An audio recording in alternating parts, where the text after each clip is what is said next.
अस्सलाम वालेकुम dear aspirants, कैसे हैं आप लोग। अभी कुछ देर में हम अपना जो ओरिएंटेशन सेशन है CSS 2026 के लिए शुरू करने वाले हैं। जैसा कि मैंने आपसे वादा किया था कि पाकिस्तान का सबसे ज़्यादा जो है ईजी, ऑर्गेनाइज्ड और जो है अफोर्डेबल सेशन होगा। और इंशाल्लाह ताला आप पूरा रोड मैप जो है इसके साथ मैं डिस्कस करूँगा आपका, और किस तरह हमारी तैयारी है। और एक चीज़ मैं आपको बता दूँ स्टूडेंट्स कि ये सबसे ज़्यादा जो है अप्रोप्रिएट और इस वक्त सूटेबल टाइम है तैयारी स्टार्ट करने का। और प्रॉपर जो क्लासेज़ हैं वो इंशाल्लाह ताला ईद के फ़ौरन बाद स्टार्ट हो जाएंगी। अभी ओरिएंटेशन क्लास इसलिए मैंने रखी थी ताकि स्टूडेंट्स जो अपना वो माइंड मेकिंग कर लें कि किस तरह उन्होंने तैयारी को जो है लेके चलना है। तो आइए शुरू करते हैं अपनी क्लास को। चलिए आइए स्टूडेंट्स बढ़ते हैं अपनी क्लास की तरफ। बाकी स्टूडेंट्स जो है साथ साथ ज्वाइन करते रहेंगे और हम अपना जो है रोड मैप उसको डिस्कस करते हैं। ओके स्टूडेंट्स, स्टार्ट करते हैं अपनी क्लास। CSS 2026 की जो ओरिएंटेशन क्लास है उसमें फॉर्मेट कुछ इस तरह से होगा। पहले हम ब्रीफली बात करेंगे इन 3 पॉइंट्स पे जो कि हमारा इस वक्त फोकस है या हमारा एम्बिशन या एम है कि इसको हम सबसे ज़्यादा पाकिस्तान का ईजी और सेकेंडली अफोर्डेबल और ऑर्गेनाइज सेशन जो है इंशाल्लाह ताला बनाएंगे। क्योंकि मेरा ये ड्रीम था कि पाकिस्तान में जो स्टूडेंट्स हैं, स्पेशली जो हार्ड एरिया से हैं या जो फीमेल्स हैं या वो स्टूडेंट्स जो कि जॉब होल्डर्स हैं जिनको एकेडमिक अप्रोच नहीं है, वो पाकिस्तान में किस तरह इसको स्मार्ट वे में घर में बैठ के थोड़े टाइम में तैयार कर सकें। और उसके बाद फिर हम बेसिक इन्फॉर्मेशन जिस तरह इंट्रो रिक्वायरमेंट्स वगैरह या एजुकेशन की बात करेंगे। और लास्ट पार्ट में हम अपना जो टारगेट है या जो हमारा रोड मैप है उसको डिटेल से डिस्कस करेंगे। आइए बढ़ते हैं पहले पार्ट की तरफ, जिसके अंदर हम सबसे पहले इस सेशन के हवाले से जिसकी सेलिएंट फीचर्स है उसको डिस्कस करते हैं। अब अगर 3 चीज़ों में से पहली चीज़ या ईज़ी की बात करें तो इसमें मैं ये कोशिश कर रहा हूँ कि स्टूडेंट्स जो हैं वो 13 से 14 घंटे की बजाय सिर्फ़ और सिर्फ़ 3 से 4 घंटे डेली पढ़ें। हाँ, आपको कंसिस्टेंसी जो है उसको मेक श्योर करना पड़ेगा। एंड अपार्ट फ्रॉम दैट इसको मैंने इतना ईज़ी कर दिया है कि आप इंशाल्लाह ताला कोई भी स्टूडेंट जो है, क्योंकि बहुत ज़्यादा टाइम मैनेज करना पॉसिबल नहीं होता सारे स्टूडेंट्स के लिए, तो इसमें ये चीज़ बहुत ज़्यादा ज़रूरी थी। फिर सेकंड जो है फाउंडेशन जो है इंग्लिश ग्रामर की, इसमें हम वर्क करेंगे क्योंकि बहुत से जो स्टूडेंट्स हैं उनकी इंग्लिश ग्रामर की जो फाउंडेशन है वो वीक होती है, जिसकी वजह से वो CSS नहीं कर पाते। और बहुत से जो उर्दू मीडियम है या जो बच्चे जो है एवरेज जिनकी इंग्लिश है या जिनके जो बैकग्राउंड है वो डिफरेंट डिग्री से है, जैसे कि कॉमर्स है, दूसरी सब्जेक्ट्स हैं, तो इसके लिए मैंने एक ऐसा 14 डेज़ का जो है एक फाउंडेशन कोर्स इसमें शामिल किया, जिसके अंदर आपको एक तो ट्रांसलेशन जो है, जो कि आपका कंपोज़िशन के बी पेपर में शामिल है, वो भी आप इज़िली उसको प्रिपेयर कर लेते हैं और आपका ऐसे राइटिंग और दूसरे सब्जेक्ट्स पे कमांड बहुत ईज़ी हो जाती है।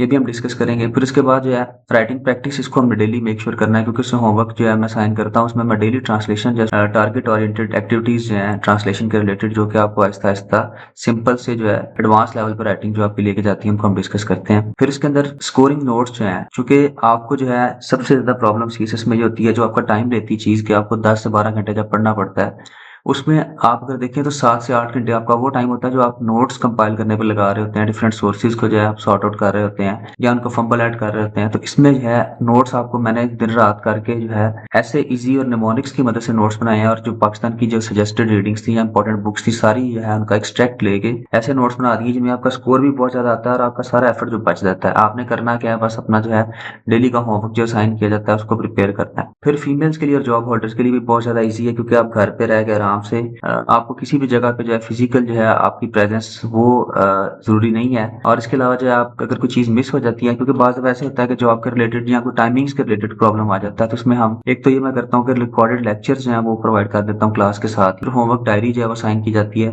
और इसमें आप जब मर्ज़ी क्वेश्चन भी पूछ सकते हैं। ये बहुत ज़्यादा इसके लिए ईज़ी चीज़ है कि आप आराम से घर में बैठे हैं, व्हाट्सएप के थ्रू आप जब भी क्वेश्चन करना चाहें आप कर सकते हैं, तो आपको ज़रूरी जो है उसका आंसर फौरी तौर पे मिल जाता है। फिर सेकंड अगर हम बात करें ऑर्गेनाइज सेशन की, तो ऑर्गेनाइज इस तरह से है कि इसमें मैंने जो अपना 16 ईयर्स का जो टीचिंग एक्सपीरियंस है उसको सामने रखते हुए चीज़ों को दिन ब दिन जो है इम्प्रूव किया। इससे पहले हमने 3 ऑनलाइन सेशन किए थे और उसमें जो चीज़ें जो मुझे मज़ीद जिसमें जहाँ पे रूम फॉर डेवलपमेंट नज़र आया, मैंने उसको और मज़ीद इम्प्रूव किया। और ये मेरा सुपर सेशन इसलिए है कि मैंने इसके अंदर इंशाल्लाह ताला यही कोशिश करनी है कि मैक्सिमम बच्चे जो हैं वो क्वालीफाई करें इसमें। फिर डायरी सिस्टम है इसका एक यूनिक फीचर, उसके अंदर हर चीज़ ऑर्गेनाइज्ड फॉर्म में आपको मिलती है। डायरी में ये होता है कि आप जो है, इस तरह मैं आपके सामने एक इसका छोटा सा स्पेसिमेन पेश करता हूँ। अभी ये नवंबर सेशन की डायरीज हैं, जिस तरह हम डेली अगर कोई काम करते हैं तो उसको हम डायरी की फॉर्म में जो है स्टूडेंट्स के साथ जो है शेयर कर देते हैं।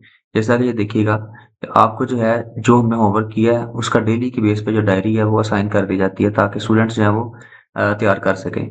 यहाँ पे देखिए 27 नवंबर की डायरी है, इसमें जो हमने काम किया था उसका जो है इंग्लिश का डायरेक्ट इनडायरेक्ट था, इस्लामिक स्टडीज़ का ये टॉपिक पढ़ा था, holy prophet peace be upon him as a commander, general science का जो था एनवायरमेंटल स्टडीज़ चैप्टर नंबर 3 में से पोल्यूशंस के बारे में पढ़ा और इसके अलावा मैथ का जो था सेकंड क्वेश्चन किया था 2022 के पेपर से। और इसके अलावा पॉलिटिकल साइंस का हमने मैकेवली जो था उसको कंप्लीट किया। तो ये स्टूडेंट्स के सामने एक तरह से एक प्रिज्म है, एक रिफ्लेक्शन है कि आप जो है डेली का जो काम होता है वो आराम से अगर किसी का मिस भी है तो वो देख के अपनी डायरीज को जो है वो पिछला जो वर्क है जो इनका लॉस्ट है वो कंपनसेट कर सकते हैं। तो ये बड़ा एक ईजी वे है, पाकिस्तान का एक यूनिक वे है जिसमें हम हर चीज ऑर्गेनाइज्ड फॉर्म में जब मैं बना के पेश करता हूँ स्टूडेंट्स के साथ, तो इसके लिए बहुत ज्यादा एक अच्छा फीचर है। यानी मैंने कोशिश किया कि स्टूडेंट्स के साथ ईच एंड एवरीथिंग जो है ना उसको ग्रास रूट लेवल से लेके चला जाए, उसको ऑर्गेनाइज फॉर्म में चीजें जो है वो प्रेजेंट की जाए ताकि स्टूडेंट जो है उसको कोई भी किसी तरह से जो है उसका टाइम वेस्ट ना हो सके। हर चीज को फिर इसमें कैलकुलेटेड और मेजर्ड फॉर्म में जो है इवन के सब्जेक्ट डिवीजन को जो सक्सेस का फॉर्मूला है उसको और जो सिलेबस कंप्लीशन है उसको भी हमने एक टाइम फ्रेम के अंदर बाउंड करके अभी आपके साथ वो सारी चीजें मैं डिटेल में डिस्कस करूंगा आगे जाके। फिर आपको नोट्स के बारे में भी परेशान होने की जरूरत नहीं, ना कोई आपको मटेरियल के बारे में या बुक्स के बारे में, क्योंकि हर चीज आपको इंशाल्लाह ताला डेली की फॉर्म में मिल जाती है ऑर्गेनाइज्ड फॉर्म में। उसके अंदर मैंने अब इस दफा ये किया कि पास पेपर जो है सारे इंक्लूड किए हैं, इससे हमें पता चल जाएगा कि कौन सा जो क्वेश्चन है वो इंपॉर्टेंट है और किस क्वेश्चन को हमने ज्यादा बॉदर करना है। अफोर्डेबिलिटी के वाले से अगर हम बात करें इसमें सिंपली तो अफोर्डेबल इस तरह से है कि 4 टाइम्स इनएक्सपेंसिव है फिजिकल क्लासेस से। क्यों? आपको ट्रांसपोर्टेशन के चार्जेस और उसके अलावा पेन जो है जो आपके जो हेक्टिक रूटीन हो जाती है, बात यह है कि आपसे पढ़ा भी नहीं जाता। अगर आप किसी भी जगह पर रह के लाहौर में अकेडमी लेते हैं या मेरे पास आके, तो आपको सबसे ज्यादा ये भी होता है कि आपको डेली जो है ट्रेवल करके जाना है, मतलब थोड़ा सा डिस्टेंस तो कवर करना ही है। तो वही बात प्रॉब्लमेटिक होता है कि आपकी तबीयत जो है वो नहीं इस चीज को अलाउ कर रही होती, फिर हॉस्टल चार्जेस आपको नहीं पे करना पड़ रहे जो कि बहुत ज्यादा हो चुके हैं, और इसके अलावा जो आपको नोट्स के चार्जेस नहीं पे करना पड़ रहे, फिर कोई एवेल्यूएशन चार्जेस नहीं, आप डेली के बेस पर अपना होमवर्क जो एवेल्यूएट करवाते हैं। स्टूडेंट्स जो मेरे साथ जुड़े होते हैं सेशन में वो साथ साथ ही अपना होमवर्क जो है उसकी एवेल्यूएशन करवा रहे होते हैं। और इसके अलावा फूड चार्जेस भी आपको नहीं है। तो अगर आप इनको सबको कंपाइल करें तो कॉमुलेटिव फॉर्म में आपको मल्टीपल टाइम एक्सपेंसेस जो बेयर करना पड़ते हैं, जो मेरे ख्याल में एक एवरेज स्टूडेंट नहीं पे कर पाता। और फी भी मैंने इस लिहाज से डिजाइन किया कि स्टूडेंट्स आराम से जो है उसको पे कर सके, उनके ऊपर बर्डन ना आए और उसको रिलैक्सेशन दी है, क्योंकि मेरा टारगेट यही था कि इंशाल्लाह ताला हम जो एवरेज या मिडिल क्लास है उसको आगे लेके आए। फिर अब हम बात करते हैं अपने फॉर्मेट की तरफ। तो एज जो है उसकी रिक्वायरमेंट क्या है और टेस्ट का फॉर्मेट क्या होगा, ये दो चीजें हम डिस्कस करेंगे। सीएसएस जो है stands for central superior services federal public service या वफाकी हुकूमत का एग्जाम है, जिसके अंदर 12 डिपार्टमेंट्स हैं, यानी 12 जो इदारे हैं उनके अंदर आपकी सिलेक्शन हो रही होती है, जिसके अंदर पुलिस है, डिस्ट्रिक्ट मैनेजमेंट ग्रुप है, फॉरेन सर्विस है, इस तरह 12 डिपार्टमेंट्स हैं। और बेसिक पे स्केल जो आपका है वो 17 में आपकी सिलेक्शन होगी। और फरवरी में आमतौर पर टेस्ट लिया जाता है। पूरे पाकिस्तान में 19 सेंटर्स हैं जहाँ पे ये साइमल्टेनियसली या बैक एग्जाम हो रहा होता है। अब इसमें अगर हम एज के बारे में बात करें तो एज आपकी मिनिमम जो है 21 जो है ईयर्स, इससे कम ना हो, यानी एटलीस्ट आपको 20 ईयर्स का होना चाहिए। और अबव एज जो है वो 30 ईयर्स है और मैक्सिमम एज जो है वो आपकी 30 है। इससे अबव अगर आप हैं तो आप एलिजिबल नहीं है। हाँ, अगर आप के पास गवर्नमेंट जॉब है तो आपको 2 साल का जो है इसमें एज रिलैक्सेशन मिल जाता है। अब कट ऑफ डेट जो है वो डिसाइड होती है जिस साल में ऐड आ रहा होता है। मसलन अगर हम 2026 की अटेम्प्ट है लेकिन उसका ऐड जो है 2025 में आएगा, तो कट ऑफ डेट जो होगी वो 31 दिसंबर 2025 होगी। अब कौन से कैंडिडेट्स जो एलिजिबल होंगे, इसका सिंपल सा फार्मूला ये है कि वो स्टूडेंट्स जिनकी डेट ऑफ बर्थ में 1995 आ रहा है वो एलिजिबल नहीं होंगे। हाँ, इसके बाद वाले जो है 1996 वाले ये एलिजिबल होंगे। और वो स्टूडेंट्स जो है जो कि जिनकी डेट ऑफ बर्थ जो है 2005 2 जनवरी 2005 या उसके बाद है, यानी 2006 है, 2007 है, अब इनकी एज पूरी नहीं हुई क्योंकि वो अभी 20 साल 11 माह और 29 दिन के हैं। जो स्टूडेंट जो है 1 जनवरी 2005 या इससे पीछे, यानी 1/1/2005 या उससे पीछे जो है 1 जनवरी 1996 तक था, इस ब्रैकेट के दरमियान जो फॉल कर रहे हैं वो एलिजिबल होंगे। और जो गवर्नमेंट एम्प्लॉइज है उनके लिए ब्रैकेट जो है थोड़ी और मेरी पीछे चली जाएगी, 1994 तक जो है वो एलिजिबल है। क्वालिफिकेशन आपकी जो है वो 14 इयर्स ऑफ एजुकेशन चाहिए या इसके इक्विवेलेंट जो है कोई भी डिग्री आपके पास बीएस है, बीकॉम है, कुछ भी है, एडी है, और आपकी सेकंड डिवीजन से कम ना हो ग्रेजुएशन में। अच्छा, उसके बाद ये सारी डिटेल अगर आपको इन्फॉर्मेशन चाहिए तो ये मेरे 2 लेक्चर्स हैं, आप उनको ले सकते हैं। इसमें आपको डिटेल में सारी चीजें पता चल जाएंगी। इनका लिंक जो है मैं डिस्क्रिप्शन में दे दूंगा। सीएसएस के बारे में एक तो ये है, इसका ये मैंने थंबनेल आपके साथ शेयर कर दिया। दूसरी ये है कि सीएसएस के कंप्लीट रूल, इसमें आपको सारे मेडिकल के, क्वालिफिकेशन के, हर चीज के रूल्स आपके सामने आ जाएंगे। अच्छा, इसके बाद टेस्ट फॉर्मेट की अगर हम बात करें तो फॉर्मेट का इस तरह का इसमें होगा कि हमारे पास सबसे पहले जो होगा एमपीटी हमें देना होगा और वो इसी साल या 2025 में होगा। आमतौर पे अगस्त, सितंबर या अक्टूबर इन मंथ्स में होता है, क्योंकि लास्ट टाइम जो था ये डिले हो गया था और जो इसका ऐड था उसमें वो उसको फिर 6 अक्टूबर को ही हुआ था। लेकिन ऐड जो है सबसे पहले जुलाई में आएगा। जुलाई के मंथ में एडवर्टाइजमेंट आता है और उसके अंदर जो है सारा स्केड्यूल जो है वो एक टेंटेटिव स्केड्यूल डिस्कस कर दिया जाता है, स्पेशली एमपीटी के हवाले से। एमपीटी एक स्क्रीनिंग टेस्ट है, सबसे पहले ये होता है। इसके 200 नंबर है। इसका जो है फाइनल सिलेक्शन में या आपके मेरिट बनने में कोई किरदार नहीं होता, सिर्फ ये स्क्रीनिंग टेस्ट है। इसको आपको पास इसलिए करना होता है कि ताकि आप रिटर्न के लिए एलिजिबल हो सकें। तो इसमें आपको 66 मार्क्स लेने हैं जो कि 33% बनते हैं, यानी 200 एमसीक्यूज में से आपको 66 एमसीक्यूज जो है ठीक होने चाहिए। फिर उसके बाद रिटर्न के लिए अगर आप ये टेस्ट पास करते हैं तब आप रिटर्न के लिए एलिजिबल होते हैं, और रिटर्न जो है उसके 1200 नंबर है। इसमें असल जो मेरिट आपका बनता है वो इन रिटर्न के मार्क्स पे बन रहा है, और उसमें से आपको पास होने के लिए मिनिमम 600 यानी 50% मार्क्स चाहिए, जिसमें कंपल्सरी के लिए आपको 40% और ऑप्शनल के लिए आपको 33% चाहिए होते हैं, क्योंकि 600 नंबर का कंपल्सरी और 600 नंबर का ऑप्शनल है। तो ऑप्शनल की जो है डेडलाइन वो आसान है, जबकि कंपल्सरी की स्ट्रिक्ट है। जो स्टूडेंट्स जो है वो रिटर्न क्वालिफाई कर लेते हैं, हमको फिर इंटरव्यू के लिए जो है वो लेटर मिलता है और वो एलिजिबल हो जाते हैं। उसके लिए वाइवा वो से जो 300 मार्क्स का है, ये भी फाइनल मेरिट में इंक्लूडेड है, यानी फाइनल मेरिट में दो चीजें इंक्लूडेड है, रिटर्न के मार्क्स 1200 और इंटरव्यू के मार्क्स 300। इंटरव्यू के लिए पासिंग मार्क्स हैं वो आपके 100 में से 33% होने चाहिए, और साइकोलॉजिकल और फिर मेडिकल भी इसमें है, लेकिन उसके मार्क्स नहीं है, इसको आपको पास करना होता है। और टोटल मार्क्स आपके बनते हैं रिटर्न के प्लस वाइवा के, यानी 1200 प्लस 300, इसमें से 1500 है। जो बेस्ट मार्क्स है प्रिपरेशन में या आपकी सिलेक्शन में वो ये है, रिटर्न में आपके 1200 में से 700 एटलीस्ट हो तो आप अच्छे ग्रुप में आ जाते हैं, और इससे above भी हो सकते हैं, लेकिन 700 एक आइडियल स्कोर है। और प्लस इंटरव्यू में से अगर आप 150 तक भी लेते हैं तो आपके टोटल जो है 850 बन जाता है। इससे आपको आपकी मर्जी का ग्रुप मिल जाता है। अगर आप इससे कम नंबर लेते हैं तो फिर आपकी जो है सिलेक्शन वो पीछे चली जाती है और वो रिस्क में आ जाती है। अब इसमें जो सबसे पहला टेस्ट है एमपीटी, उसके अगर हम बात करें ब्रीफली, इसके ऊपर मेरी पूरी वीडियो है, पूरा लेक्चर है, वो मैं लिंक में डिस्क्रिप्शन में आपके साथ शेयर कर दूंगा, वो आप देख सकते हैं। उसका जो फॉर्मेट है बेसिक सा मैंने बता दिया कि उसके अंदर मार्क्स की डिवीजन किस तरह से होगी, क्योंकि आज हमारा ये टॉपिक नहीं है, आज मैंने अपना रोड मैप डिस्कस करना है। ये सिर्फ इसका जो है मार्क्स कंपोजिशन है, इसमें इस्लामिक स्टडीज के 20 मार्क्स होंगे, ये सारा का सारा एमसीक्यूज बेस्ड होगा, यानी ऑब्जेक्टिव टाइप टेस्ट है। उर्दू के आपको 20 मार्क्स हैं, इंग्लिश के 50 मार्क्स हैं, जनरल एबिलिटी के यानी जनरल साइंसेज के 60 मार्क्स है, इसके अंदर मैथ पोर्शन भी है, जनरल नॉलेज 50 मार्क्स का है। और इसके बाद ये एमपीटी की वीडियो का मैंने थंबनेल शेयर किया है, इसको आप देख लीजिएगा लाजमी। फिर इसके बाद आता है जो लास्ट पिछले साल जो था नोटिफिकेशन आया था 12 जुलाई को आया था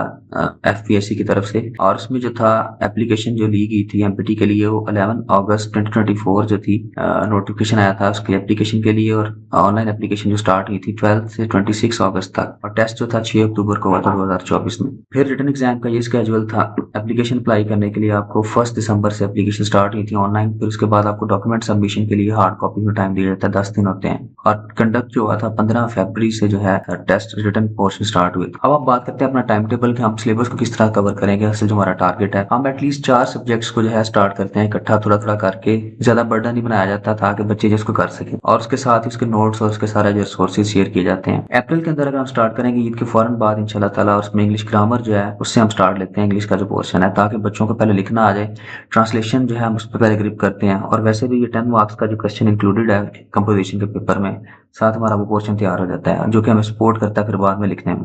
फिर हम इस्लामिक स्टडीज का डेली का एक टॉपिक करते हैं, इसको मैंने 18 to 20 टॉपिक्स से हमको डीमार्केट किया है, तो वो आप कर लेते हैं, आपका पेपर आराम से पूरा हो जाता है। जो मेजर टॉपिक्स हैं उसके मैंने सारे नोट्स कंप्लीट करके स्टूडेंट्स के लिए बना दिए हैं, ताकि स्टूडेंट को किसी भी चीज़ का प्रॉब्लम ना रहे, वो मैं आपके साथ शेयर करता हूँ। यहाँ पे आप देख सकते हैं कि मैंने हर चीज़ जो है उसको किस तरह ऑर्गेनाइज्ड फॉर्म में और ईजी फॉर्म में मैनेज किया, क्योंकि मेरा ये इस वक्त मोटो था कि मैं दो चीज़ें जो स्टूडेंट्स के साथ इंश्योर करूँगा। फॉर एग्जाम्पल अगर आप पहला पेपर लेते हैं कंपोजिशन की, अगर हम बात करते हैं जो हम स्टार्ट करेंगे, तो उसके लिए मैंने ट्रांसलेशन की जो एक्टिविटीज़ हैं जिसमें बच्चों को होमवर्क या डेली की बेस पे साइन किया जाता है, यहाँ से हम बिल्कुल सिंपल एक्टिविटीज से स्टार्ट करते हैं और उसको हम आगे कवर करते ही करते जो है आगे बढ़ते जाते हैं। ये देखिएगा ज़रा, ये मैंने बिल्कुल सिंपल एक्सरसाइज है, जो बच्चा जिसकी बेस बिल्कुल भी वीक है वो भी आराम से इसको जो है वो कर सके। फिर इसके बाद हम नेक्स्ट जो है फिर हम मूव करते हैं आगे टेंसेस की तरफ। ये देखें टेंसेस किस तरह की एक्सरसाइजेज बनाई हुई है, ये 14 डेज में हम उसको कवर कर लेते हैं। तो इसका साथ सोल्यूशन भी हम डेली फिर बच्चों की जो होमवर्क है उसको चेक करके उसका सोल्यूशन शेयर कर देता हूँ, ताकि बच्चे जो है इसको ग्रिप करें।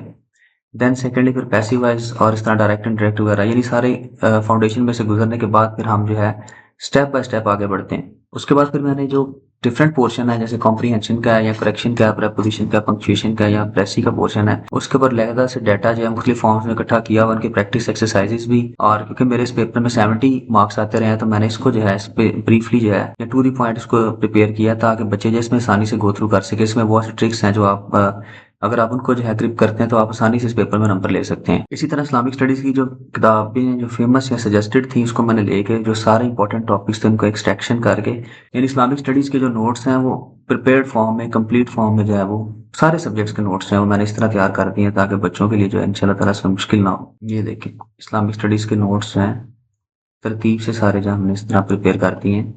ओके, फिर इसके बाद आता है नेक्स्ट जो है हमारा general science and ability.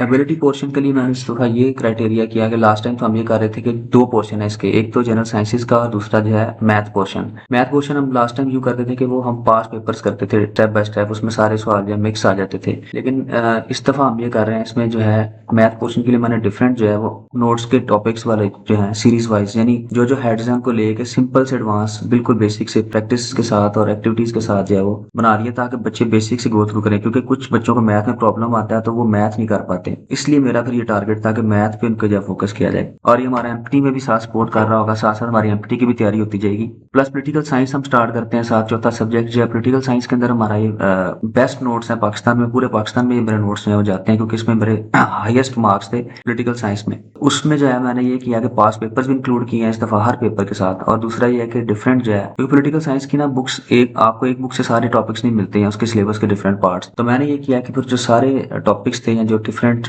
Books थी अच्छी, इनको लेके प्लस इसमें इंटरनेट में से मटेरियल लेके सारे नोट्स में कंपाइल कर दिए। देखें ये फर्स्ट क्वेश्चन है स्टेट का, इसमें मैंने टू द पॉइंट निमोनिक्स के साथ चीजें ऐड की हैं, साथ कोटेशंस भी ऐड की हैं, ताकि स्टूडेंट जो है उसको वो कर सकें।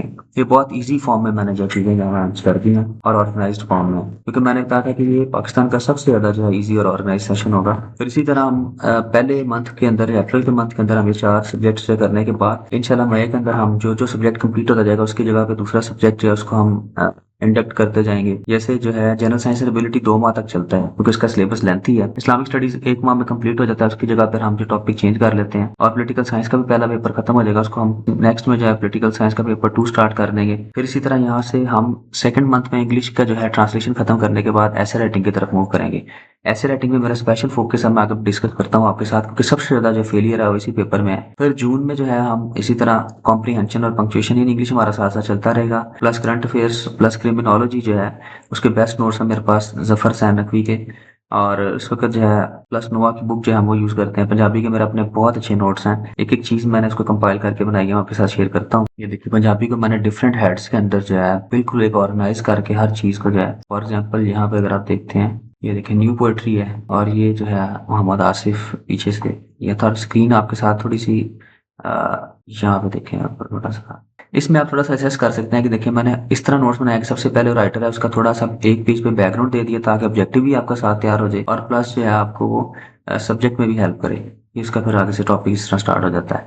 इसी तरह जो पोइट्री है, जिस तरह फॉर एग्जांपल क्लासिकल पोइट्री है, उसके अंदर बाबा फरीद है फॉर एग्जांपल, पहला हमारा टॉपिक ये है, उसको भी मैंने इस तरह से डिजाइन किया है कि आप जो है उसमें एक तो मरूजी भी आपके साथ तैयार हो जाए, बेसिक उसकी जो मरूजी की चीजें हैं, प्लस शेयर जो है सारे जो इंपॉर्टेंट जो आसानी से आप याद कर सकते हैं उनको एक जगह पे कंपाइल कर दिया कि आप एक ही पेज उठाएं, 2 पेज उठाएं, आपकी तैयारी पूरी हो जाए।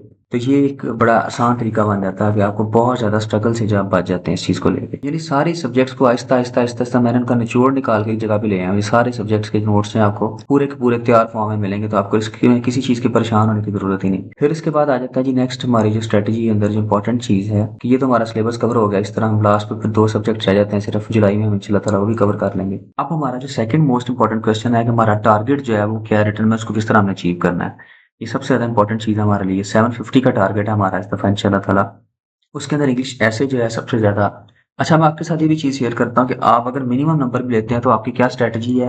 अगर आप मिनिमम नंबर भी लेते हैं तो किस तरह अपने टारगेट को जो है वो सर्टेन करते हैं। यहाँ पे देखिए जरा इंग्लिश ऐसे में, चूंकि अगर आपको टफ भी लगता है इसमें 45 मार्क्स भी अगर ले लेते हैं, सपोज ज्यादा ले लेते हैं तो वेल एंड गुड, अगर कम से कम भी आप लेते हैं 45 भी ले लेते हैं, इंग्लिश प्रेसिंग में आप 100 में से 50 भी ले लें, जनरल साइंस एबिलिटी में आप 60 ले लेते हैं, करंट अफेयर्स में आप 100 में से 50 लेते हैं, पाक अफेयर्स में से आप 60 लेते हैं, तो आपके पास कंपल्सरी में जो है 600 में से आपके जो है 340 मार्क्स बन जाते हैं। फिर इसके बाद अगर हम बात करते हैं पोलिटिकल साइंस में 100 मार्क्स के 2 पेपर हैं, 100 मार्क्स के 100 में से आप 70 लेते हैं पहले पेपर 1 में, फिर पेपर बी में आप 100 में से 70 लेते हैं तो 140 बन जाएंगे आपके। क्रिमिनोलॉजी में आप 100 में से 70 लेते हैं क्योंकि स्कोरिंग सब्जेक्ट है बहुत ज्यादा। जेंडर में भी आप 65 आराम से ले सकते हैं। पंजाबी सबसे ज्यादा स्कोरिंग है, इसमें 80 प्लस आम स्टूडेंट भी ले जाते हैं, एवरेज स्टूडेंट, लेकिन हम इसमें 75 चले लगाते हैं कम। हिस्ट्री में आप 100 में से 60 ले लें तो 410 बन गए। आपका रिटर्न का स्कोर यहाँ पर 750 आ रहा है। इट मीन्स कि हाईएस्ट स्कोर आप टॉपर से भी ऊपर जा रहे हैं। तो लास्ट टाइम मेरी कजन जो थी उनके 711 710 12 मार्क्स थे, उनकी 10th पोजीशन थी रिटर्न में। तो आप यहाँ से असेस कर सकते हैं कि कितना ये इतना कोई हरक्यूलियन टास्क या फिर टास्क नहीं है, इसमें सिर्फ आपको कंसिस्टेंट रहना है और अगर आप चीजों को अच्छे से मैनेज करते हैं तो कोई मुश्किल नहीं है। अब अगर प्लान और स्ट्रेटेजी की बात करें 2026 के लिए, तो ऐसे राइटिंग सबसे ज्यादा जो है इसमें मैंने एक काम तो ये किया है कि जो कनेक्ट कर दिया ऐसे को ट्रांसलेशन के साथ, क्योंकि लास्ट बैचेस में मुझे ये फील हुआ कि स्टूडेंट जो है ना वो होमवर्क नहीं करते या ऐसे लिखने में तवज्जो नहीं देते। सबसे ज्यादा फेलियर की वजह भी ये होती है कि जब वो एग्जामिनेशन रूम में जाते हैं तो उनकी ऐसे की प्रैक्टिस नहीं होती। लेकिन इस दफा जो है स्टूडेंट को साथ साथ जो ऐसे में प्रैक्टिस कराऊंगा इंशाल्लाह, मैंने ट्रांसलेशन के अंदर ही इनको शामिल कर दिया। मैंने एक ऐसी स्मार्ट स्ट्रेटजी डिवाइस की है जिसके तहत जो है बच्चे ऐसे लिखना स्टार्ट कर देंगे, यानी मैंने उर्दू के जो ट्रांसलेशन के पैराग्राफ है वो ऐसे के ब्रेकअप करके वो ऐसे के ऊपर फॉर्म कर दिए हैं ताकि बच्चे साथ साथ लिखें। मैं अभी आपके साथ शेयर भी करूंगा इसको। पास्ट एक्सपीरियंस जो था उसको मैंने पास्ट पेपर्स को जो है सारी जगह पे कंपाइल किया, यहाँ पे मैं आपके साथ जरा शेयर करता हूँ। ये देखें, मैंने इसमें ये किया है कि जितने भी पास्ट पेपर हैं वो सारे सब्जेक्ट्स के लिए मैंने ये किया है कि जो पास्ट पेपर्स हैं ना उनको एक मैंने उनका जो है वो फाइल बना दिया ताकि बच्चों के सामने ये देखें पूरा एक उसका एक रोड मैप हो। इसमें मैंने जो है इसको हाईलाइट कर दिया कि कौन सा पॉलिटिकल बेस्ड जो है से या पॉलिटिकल इश्यूज के ऊपर रिलेटेड है, कौन सा लिटरेचर पे है, कौन सा जो है वो आपका जो है वो इंटरनेशनल रिलेशंस पे है। ऐसे इस तरह से कैटेगराइज वाइज मैंने उसको कलर से जो है हाईलाइट किया। तो ये साथ ही भी मेंशन कर दिया कि पेपर में जो क्वेश्चन है पहले 2012 में भी रिपीट हो चुका है। तो इस तरह देखना ये 25 कैसे हैं, 24 कैसे हैं, ये सारे के सारे आपको एक लाइमलाइट में मिल जाते हैं कि आप एक लाइनिंग होगी, चीजें सामने आ जाएंगी आपके कि आप जो है देख सकते हैं कि कौन सा ऐसे जो ज्यादा इंपॉर्टेंट है, किस का ट्रेंड ज्यादा है, कौन सी चीजों में पहले लेके चलनी है साथ। सेकेंडली फिर ये किया कि स्टैटिस्टिक्स जो है मैंने, क्योंकि करंट अफेयर्स के लिए भी चाहिए होते हैं, पाक अफेयर्स के लिए भी चाहिए होते हैं, सबको जो है मैंने एक ग्रुप की फॉर्म में जो 15-14 जो टॉपिक्स मेन है उनके सारा डाटा स्टैटिस्टिक्स का बच्चों को देने के लिए, यानी आपका एनर्जी क्राइसिस जो है तो आपकी प्रोडक्शन कितनी है, पॉपुलेशन जो है तो आपकी लिटरेसी रेट क्या है, सारी चीजें मैंने एक फाइल की फॉर्म में बना दी है और उनको अपडेट भी कर रहा हूँ साथ साथ, ताकि बच्चों के लिए एंड पे ये सबसे बड़ी प्रॉब्लम होती है कि ऑथेंटिक डाटा नहीं मिलता, आपके रेफरेंसेस क्लियर हो सारे। फिर इसके साथ मेरी जो अपनी बुक कैसे राइटिंग की मिथ ऑफ ऐसे राइटिंग वो भी शामिल है, जो कि बेस्ट बुक है इसको पूरे पाकिस्तान में, और उसको आपको पता ही उसके अंदर मैंने कोई चीज छोड़ी नहीं है, इतनी वो एक प्लान बुक है क्योंकि मेरी 5 साल की मेहनत है उसमें। फिर इंग्लिश प्रेसी जो है इसकी हमारी स्ट्रेटजी ये होगी कि हम पहले अपने जो 50 to 60 मार्क्स जो कि हमारे कंफर्म होते हैं जिसमें से पेपर, उसको हम ग्रिप करेंगे। जैसे प्रेसी राइटिंग का पेपर है, पोर्शन है, कॉम्प्रिहेंशन का है, पंक्चुएशन का है और ट्रांसलेशन का है। इन चीजों को हम अगर इस पर तवज्जो देते हैं, इसमें करेक्शन भी आप शामिल कर सकते हैं, जिन्हें जो रूल्स वाइज हैं जिनको रूल हम सीख लेते हैं तो हम कर ही सकते हैं। और जो चीजें हमारी श्योर नहीं है जैसे वोकैबुलरी है, जैसे सेंटेंस करेक्शन है या पेयर ऑफ वर्ड्स है, करेक्शन तो वैसे कर लेता है रूल से, पेयर ऑफ वर्ड्स हैं जो कि चीजें बच्चों ऐसे टाइम ज़ाया करते रहते हैं तो हम उस पर वर्क नहीं करेंगे ज्यादा, क्योंकि इसका कोई सिलेबस डिफाइंड नहीं होता है, जहाँ से मर्जी आ जाती है। लेकिन अगर हम इन चीजों को भी पहले अच्छे तरीके से कर ले तो हम इसमें आराम से जो है 60+ नंबर ले लेते हैं। फिर उसके बाद जो है कि जनरल साइंस एंड एबिलिटी का मैंने आपके साथ शेयर किया, करंट अफेयर्स का भी इसी तरह मैंने सारे टॉपिक्स हैं, उनमें से रिपीटेड टॉपिक्स हैं वो आपके साथ अभी मैं फाइल शेयर करूंगा। तो आप देख सकते हैं कि करंट अफेयर्स की और पाकिस्तान अफेयर्स की एक स्ट्रेटजी है। पाकिस्तान अफेयर्स का पेपर भी जो है स्टूडेंट्स को, बहुत से स्टूडेंट्स को नहीं पता, वो हिस्ट्री पढ़ते रहते हैं, लेकिन इस वक्त तो सारा करंट अफेयर पे मूव हो चुका है। सिर्फ एक क्वेश्चन हिस्ट्री में से आ रहा है और 80% जो पेपर है वो सारा करंट अफेयर्स में से। करंट अफेयर्स, पाकिस्तान अफेयर्स और ऐसे तीनों पेपर एक ही तरह से हैं। उसके बाद इस्लामिक स्टडीज है, इसके नोट्स मैंने आपके साथ अभी शेयर किए। फिर ऑप्शनल सब्जेक्ट्स में पॉलिटिकल साइंस के भी इंशाल्लाह ताला पास्ट पेपर्स के भी मैंने क्वेश्चन में कंपाइल कर दिए सारे। क्रिमिनोलॉजी के भी बेस्ट नोट्स हैं, जेंडर के भी, ये दोनों आसान सब्जेक्ट्स हैं। और उसके बाद फिर हिस्ट्री में से हम एक जो चूज करेंगे, इस्लामिक हिस्ट्री या कोई भी हिस्ट्री का पेपर और पंजाबी। तो ये हमारी स्ट्रेटजी थी सारी, इंशाल्लाह ताला इसको हम बेस्ट तरीके से क्रैक करेंगे। और इसके बाद जो है इंशाल्लाह ताला हम अपना टेस्ट सेशन भी इस वक्त मेक श्योर करेंगे और उसमें भी आपने लाजमी पार्टिसिपेट करना है ताकि आपकी जो सक्सेस है उसको लॉक किया जा सके। फर्दर आपका जो क्वेश्चन आंसर सेशन है वो स्टार्ट करते हैं और जो जो स्टूडेंट्स के क्वेश्चन है वो पूछ सकते हैं। बाकी हमारा रोड मैप यही तक था। Thank you so much, take care, अल्लाह हाफिज़।